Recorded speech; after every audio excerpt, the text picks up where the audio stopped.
to share with you my capstone presentation for my instructional leadership program at Jacksonville State University. I've entitled it Learning and Leading Today and Tomorrow. I'd like to jump right in and share with you the environment where I was teaching and serving when I began the program 3 years ago. I was located at Springwood School in Lanett, Alabama. It's a small private school located in Chambers County. The school belongs to the Alabama Independent School Association and serves approximately 250 students in kindergarten through 12th grade. They use the SAT 10 or the SAT 10 test as their big stakes test to measure their learners' progress. It's from this data that I was able to determine what I wanted to do my action research project on. The scores for students in grades 7 and 8 indicated that students were actually declining in some of their reading, language comprehension scores, and English scores. So I decided to research improving reading comprehension in junior high students at Springwood School. Here's the data that first helped me to identify the weakness in their testing and in this particular part of their language arts and reading program. If you'll notice, there is a decline in the subcategories of reading comprehension, language, and language mechanics. So what I did is I began researching to see what other scholars across the nation felt would help remedy this problem. And all the research pointed towards 3 areas that could make a significant difference in this particular area. The first one, parental involvement, getting the parents involved. The second one, a sustained reading program. And then the third area was focusing on some specific strategies to help students to be able to decode difficult text and to help them improve their reading comprehension. So I assembled a team that consisted of the English department at Springwood School along with the Media Center specialist there, and the headmaster was also included in the initial plans for our implementation of this particular program. What we did is we organized a parent night for the fall, and the plans for that particular evening were to inform the parents of an increased focus on reading and reading comprehension, and to basically educate them on how they could best support our efforts and their students' efforts in increasing their reading time and their reading comprehension. The second thing we did is we put into place a sustained reading time in every English classroom across campus. The first 15 minutes of class time was used to read silently, and every middle school student was encouraged and expected to have a book while on campus, particularly in English. Another area of the curriculum where we placed the sustained reading was in a 7th grade study skills course, and the first 15 minutes of that course was also sustained reading. The third area, we worked with the English teachers and the media specialists with some specific ways to help measure our students' progress with reading. We expanded the use of Renaissance Learning, which is the Accelerated Reader Program, and our students had previously been tested in grades K through 12 using the STAR reading assessment at the beginning of the year and also at the end of the year. Well, we wanted to expand that so that the junior high students could also take advantage of that. So all the middle school students would also be tested at the beginning of the year and also at the end of the year with their reading levels and comprehension levels. We also took some specific steps to make sure that the English teachers were well equipped to teach students how to decode difficult text. We used scaffolding, pyramiding, and the PLAN program in each of those classes. We made sure that they were trained so that they would know how to implement that in the fall. That is as far as the implementation of this program got prior to meet changing environments. And so I didn't get any hard data on how this transformed reading and reading comprehension, but I'm hopeful that at Springwood School, the middle school classes are seeing some success with their scores in reading and reading comprehension. I stepped down and chose to teach at Lafayette High School the following year, home of the Bulldogs, and I'd like to share with you a little bit about Lafayette High School. Lafayette's in a different situation than Springwood School was. They do serve approximately the same number of students, around 250, but this is in grades 9 through 12.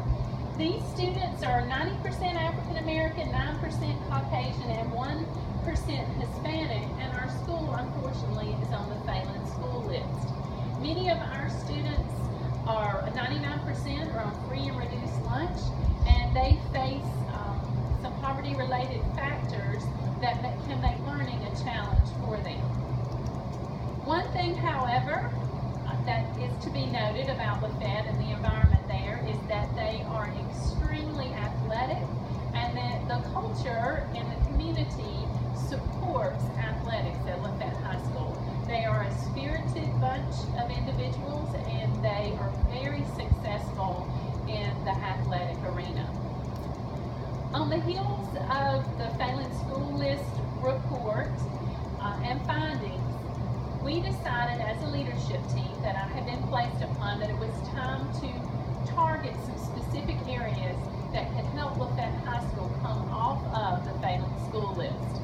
So as a leadership team, we met and came up with a focus that we called Bulldog Transformation. We developed our own sort of tagline and emphasis way that we could express what Bulldog Transformation was to the faculty and also to the student body, and it focuses on 4 pillars. And you can see these 4 tucked within the number 4.